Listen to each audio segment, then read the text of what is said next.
رسول اللہ صلی اللہ علیہ وسلم نے فرمایا کہ تم میں سے کوئی شخص جب اپنے اسلام کو عمدہ بنا لے، یعنی نفاق اور ریا سے پاک کر لے، تو ہر نیک کام جو وہ کرتا ہے اس کے عوض 10 سے لے کر 700 گنا تک نیکیاں لکھی جاتی ہیں، اور ہر برا کام جو کرتا ہے تو وہ اتنا ہی لکھا جاتا ہے جتنا کہ اس نے کیا ہے۔ صحیح بخاری حدیث نمبر 42۔ رسول اللہ صلی اللہ علیہ وسلم ایک دن حضرت عائشہ رضی اللہ تعالی عنہا کے پاس آئے۔ اس وقت ایک عورت حضرت عائشہ رضی اللہ تعالی عنہا کے پاس بیٹھی تھی۔ آپ صلی اللہ علیہ وسلم نے دریافت کیا، یہ کون ہے؟ عرض کیا، فلاں عورت، اور اس کی نماز کے اشتیاق اور پابندی کا ذکر کیا۔ آپ صلی اللہ علیہ وسلم نے فرمایا، ٹھہر جاؤ، سن لو کہ تم پر اتنا ہی عمل واجب ہے جتنے عمل کی تمہارے اندر طاقت ہے۔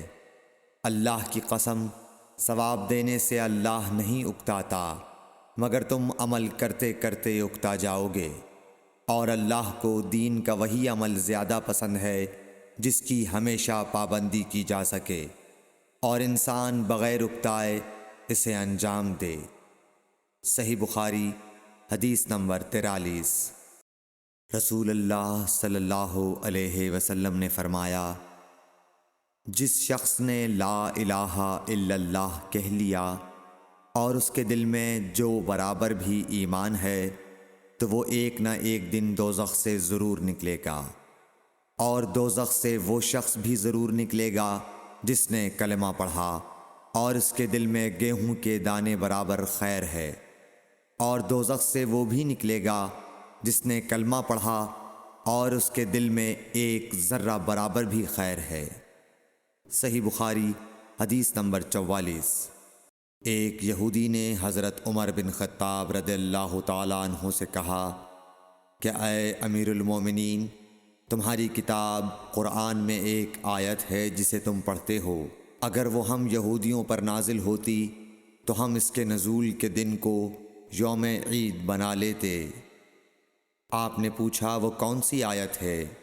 اس نے جواب دیا، سورہ مائدہ کی یہ آیت کہ آج میں نے تمہارے دین کو مکمل کر دیا اور اپنی نعمت تم پر تمام کر دی اور تمہارے لیے دین اسلام پسند کیا۔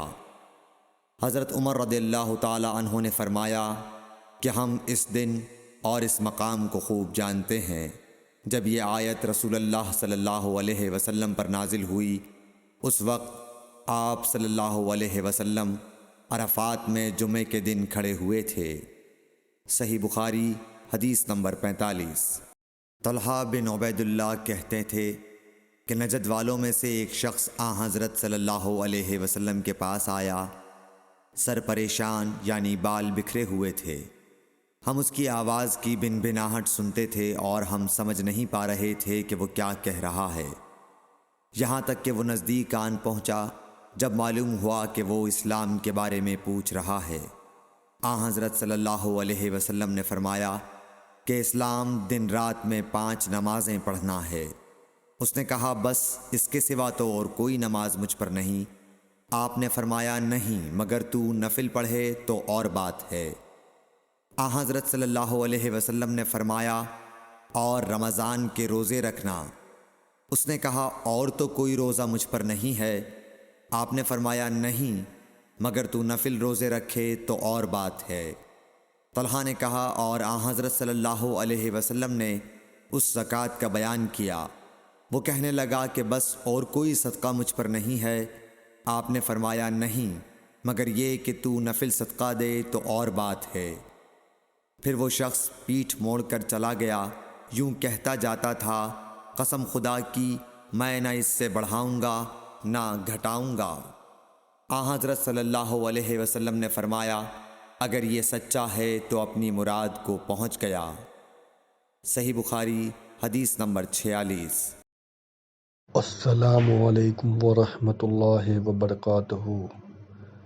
اللہ کے رسول کے بتائے ہوئے راستے پر چلنے کی توفیق عطا فرمائے۔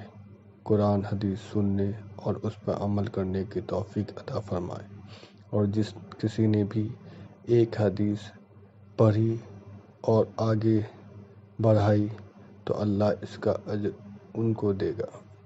آمین۔